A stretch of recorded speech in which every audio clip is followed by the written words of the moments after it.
I'm going to talk a little bit about sort of, we did in the lab, I did a one-level, pretty straightforward L3-4 approach. I'm going to just kind of briefly go over, for me, the workhorse in my practice is going lateral, both for tumor, trauma, and deformity. And part of the reason I was inspired into really learning how to do lateral is because you're working in the retroperitoneal space, and you're working in the disc space, and so there's really very little blood loss.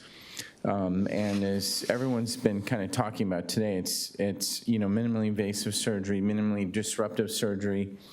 There are some downsides to it, obviously.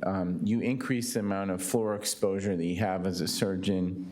The learning curve, as Juan and Jay just pointed out, is extremely unforgiving and very steep. I've had every single complication you can think of.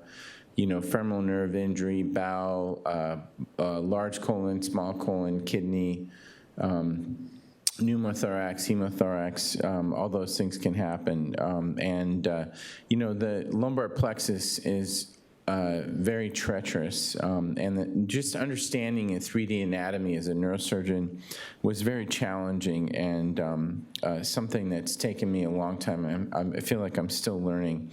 Again, I sort of started doing this, I think, as Juan and Jay and both Jens have pointed out, these are not straightforward cases. So I started doing the lateral approach and using it for trauma. So thoracolumbar junction, burst fractures, you can go in. And again, the goal of the surgery, you can see here, this patient had a burst fracture with both anterior and posterior injury.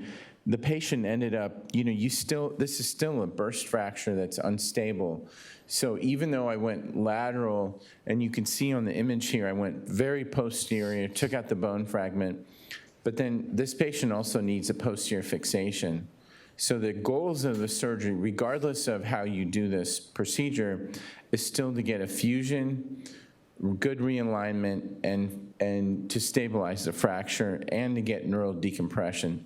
So the goals are the same regardless of what you're doing. And I think this is for me in my practice, using it for revision cases, like this is an osteoporotic burst fracture that was treated posterior only, failed.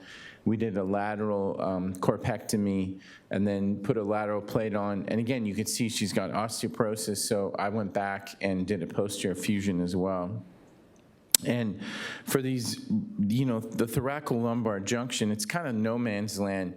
Vascular surgery doesn't want to do the exposure. General surgery is never around. I could never get anybody to be interested in doing the approach.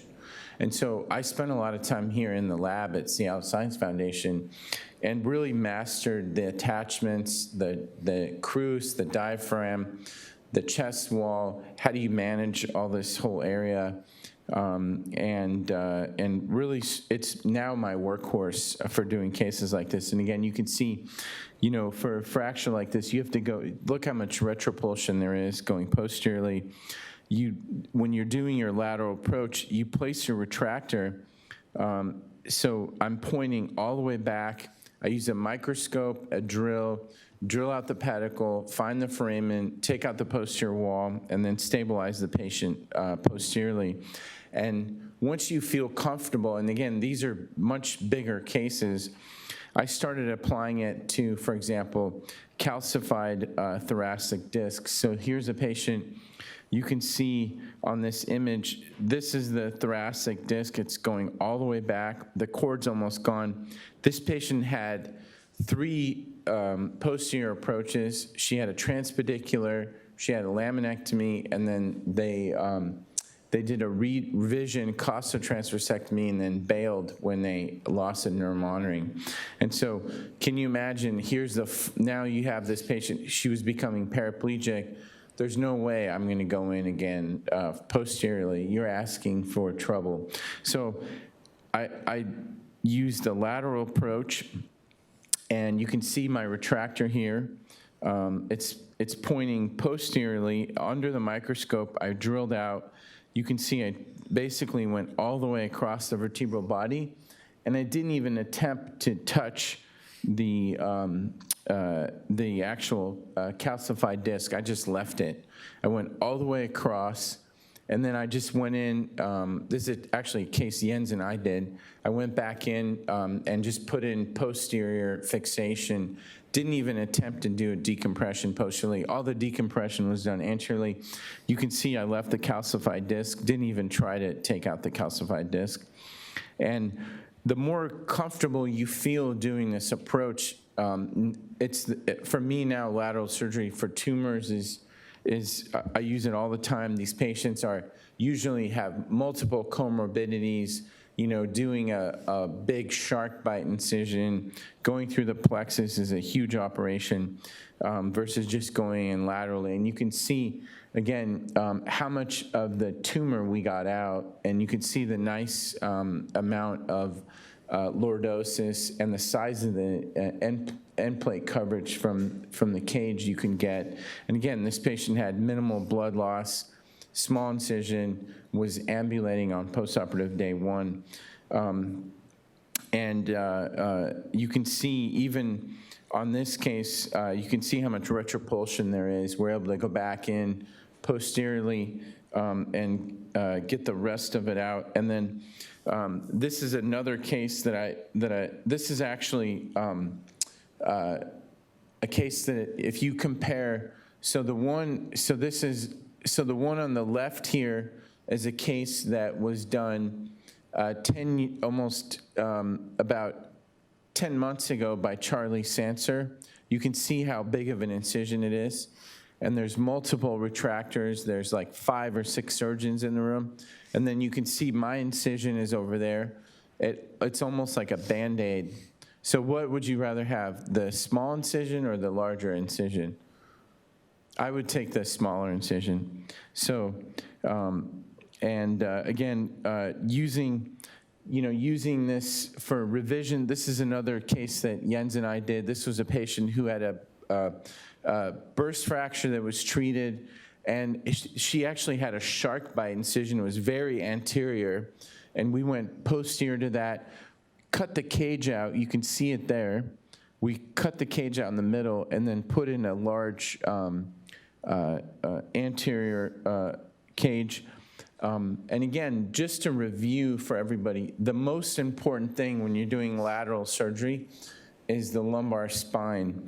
So don't ever forget that, because that's the only thing that matters when you're doing. So in the psoas, you can see there's all these nerves that go through it. And I spent the last 15 years studying this, and I'm just gonna put a shameless plug in for our book that just came out. But believe it or not, there's never been a book written about the lumbar plexus. And it's like this no man's field. Nobody has done any work on it at all. But now I think, with more lateral surgery, with more people, with the oblique, people are doing more and more surgery. So we're able to finally, do these procedures and actually with good outcomes. So thank you so much. Great job, Rod. So one question. We had some comments by, I believe, Juan Uribe in terms of comparing these oblique pre-psoas approaches to the trans-psoas approach. Now, most patients with trans-psoas, even your artistic hands and the short retractor times, do have some psoas weakness. But where do you see the pros and cons of that? And are you doing any oblique anterior pre-psoas approaches at all? So I'm not doing any oblique approaches at all. And I think, I think Juan hit it on the head. I feel very comfortable if I get a nerve injury, managing that versus a vascular injury or some other injury that I'm not as comfortable dealing with. And I think for most surgeons, I think there's a lot of people that do A-lifts, they do O-lifts, they feel comfortable. I just think for me, I'd much rather have, and the tricky area is 4-5 and 3-4. I think the other levels, the incidence of neural injury is less, but it's real. And when you get them, I mean, I've gotten my fair share of femoral nerve injuries. Most patients have some recovery, but I've had 1 or 2 patients where they get no recovery, and it's devastating. Final question. So deformities, when there's significant axial rotation, I know you get asked that a lot, left or right, and how do you adjust your technique when you have a significant rotatory deformity to get that perfect lateral image that you showed us in the lab so nicely? So, I've kind of gone back and forth, and now I always go from the left, regardless of whether it's the concavity or the convexity of a curve. I think that, again, just kind of my experience, I don't think it makes a difference. I think it's surgeon preference, but I think also I used to break the table a lot, and I stopped doing that.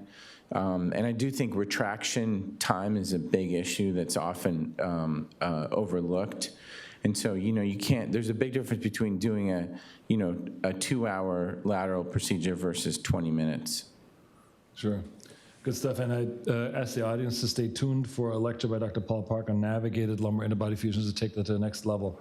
We'll switch back to the lab again to give us a little diversion. Our partner, Amir Abdul-Jabbar, who's an outstanding surgeon, is going to talk to us about one of those other breakthroughs of spine surgery, that's anterior cervical disc replacements. Thank you, Rod, for a great lecture. Thanks.